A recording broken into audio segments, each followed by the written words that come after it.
আসসালামু আলাইকুম। ভিডিওটি গুরুত্বপূর্ণ, সকল টেকনিশিয়ান মনোযোগ দিয়ে বিষয়টি শুনবেন। যারা এই বিষয়টি জানেন তারা এড়িয়ে যাবেন। আমার মনে হয় এই ধরনের চার্জিং পিনের সমস্যা কম বেশি সকল টেকনিশিয়ান পেয়েছেন। বিশেষ করে ফোনের পিন লাগাতে গেলে এই রকম পিন খুলে পড়ে বা কিছুটা বোর্ডে লেগে থাকে। তো এই ধরনের সমস্যার সমাধান অবশ্য আছে।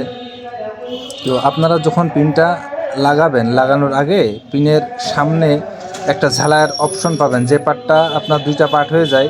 আমি ভিডিওতে দেখাই দিচ্ছি। আপনারা ওইখানে সুন্দর করে রাং দিয়ে ঝালাই করে নেবেন। ওইখানে যদি আপনি সুন্দর করে রাং দিয়ে ঝালাই করে নেন, তাহলে কিন্তু আপনার এই পার্ট দুটো আলাদা হবে না।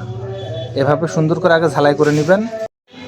ঝালাই করা হয়ে গেলে পিনটি সুন্দর করে সাববোর্ডে বসাই নেবেন। বসানোর পরে তারপর আপনার ইউভি যে গ্লুটা আছে, আমি ভিডিওতে সেই গ্লুটা দেখাই দিচ্ছি। ঝালাইটা শেষ হোক, ঝালাইটা শেষ হওয়ার পরে আমি আপনাদেরকে সেই ইউভি গ্লুটা দেখাই দেবো। ওই ইউভি গ্লুটা দিয়ে আপনার সাববোর্ডে পিনটা বসানোর পর ওইখানে ইউভি গ্লু দিয়ে দেবেন। ইউভি গ্লু দিয়ে দিলে আপনার পিনটা অনেক মজবুত হবে এবং হার্ড হবে। সহজে আপনার এই পিনটা কিন্তু বোর্ড থেকে খুলে বেরিয়ে আসবে না, বা এই আলাদা আলাদা পার্ট হয়ে অর্ধেক লেগে থাকা আর অর্ধেক বেরিয়ে আসা এরকম হবে না। এই দুইটা কাজ যদি আপনি সুন্দর করে করতে পারেন, তাহলে আপনার কাজের রিভিউটা খুব সুন্দর আসবে, কাস্টমারও অনেক খুশি হবে এবং আপনারও অনেক সুনাম আসবে।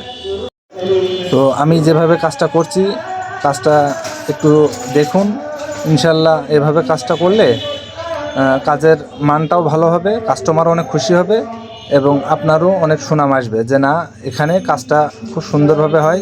অনেকেই চার্জিং পিন লাগান, কিন্তু আমি যেই সিস্টেমটা আপনার দেখাই দিচ্ছি, যদি এভাবে লাগান তাহলে আপনার কোনো রকম কমপ্লেন আসবে না এবং কাস্টমারও স্বাচ্ছন্দ্যে ফোনটা চার্জ করতে পারবে। আমি ভিডিওতে আর একটা সাববোর্ড নিয়ে দেখাই দিচ্ছি। দেখেন, পিনটা লাগানোর পরে ওখানে আপনারা যে ইউভি গ্লু, কোম্পানির থেকে কিন্তু ইউভি গ্লু দিয়ে হার্ড করে দেয়।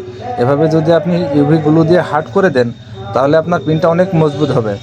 আর ভিডিওর শেষে একটা আমি পিকচার দিয়ে দিচ্ছি, আপনারা দেখেন। এটা দেখলে বুঝতে পারবেন যে